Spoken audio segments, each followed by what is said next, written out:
இன்னைக்கு ஒரு டிப்ஸ் பார்த்துடலாமா? மணி பிளான்ட் இது வந்து நம்ம வந்து எல்லாருக்கும் ஈஸியாக கிடைக்கிற ஒரு பிளான்ட்டு. ஸோ அதனால் நான் இதை வச்சு ஒரு டிப்ஸ் சொல்கிறேன். எல்லார் வீட்லேயுமே ஏசி வந்து ரூம்ஸில் போட்டிருக்கோம். ஸோ நிறையா குழந்தைங்களுக்கு வந்து கோல்டு பிடிக்கிறது, ஃபீவர் வர்றது அந்த மாதிரிலாம் நிறையா வருது. ஸோ பெரியவங்களுக்குமே அந்த இஷ்யூஸ் இருக்குது. இது எதனாலனா நம்ம ஏசி வந்து ஃபுல்லாக கண்டினியூவாக போட்டுட்ருக்கிறதுனால அந்த ரூமில் இருக்க ஈரத்தன்மை, காற்றுல இருக்க ஈரத்தன்மை வந்து ஃபுல்லாக ட்ரை ஆகிடுது. ஸோ அந்த டைமில் வந்து ஏசி கண்டினியூவாக போயிட்டே இருக்கும்போது நமக்கு வந்து கோல்டு வர்றது, கோல்டுனால ஃபீவர் வர்றது, இந்த மாதிரி இஷ்யூஸ் வருது. ஸோ இதை நம்ம எப்படி சிம்பிளாக அவாய்ட் பண்ணலாம்னா, நிறைய டாக்டர்ஸ் என்ன சொல்கிறாங்கன்னா, உங்களோட வீட்டில் வந்து ஏசி ஓடுற இடத்துக்கு கீழே வந்து ஒரு பெரிய பாத்திரத்துலேயோ பக்கெட்லேயோ தண்ணி வந்து ஃபுல்லாக ஃபில் பண்ணி வச்சுருங்க.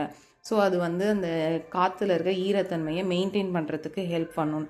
ஸோ நம்ம அப்படிலாம் வச்சுட்ருக்கோன்னா குழந்தைய வச்சுட்டு இருக்கிறது ரொம்ப கஷ்டம். இதே மாதிரி மணி பிளான்ட்டையுமே இந்த மாதிரி தண்ணி ஃபில் பண்ணி நம்ம வந்து டேபிள்லையோ எதுலேயோ வைக்கிறதும் கஷ்டம் தான் குழந்தைங்க இருக்க இடத்துல. ஸோ அதனால் நான் என்ன பண்ணுவேன்னா, இந்த மாதிரி மணி பிளான்ட்டில் ஃபுல்லாக தண்ணி பவுல் ஃபுல்லாக ஃபில் பண்ணிவிட்டு நான் இப்படி வச்சுருக்கேன். எங்கே வச்சுருக்கேன்னா என்னோட பீரோலுக்கு மேலே வச்சுருக்கேன்.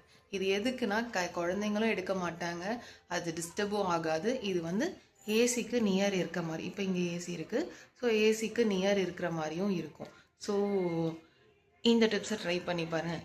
தேங்க்யூ ஃபார் வாட்சிங். இதே மாதிரி more and more videos and டிப்ஸுக்கு சேனலை சப்ஸ்கிரைப் அண்ட் ஃபாலோ பண்ணிக்கோங்க. தேங்க்யூ.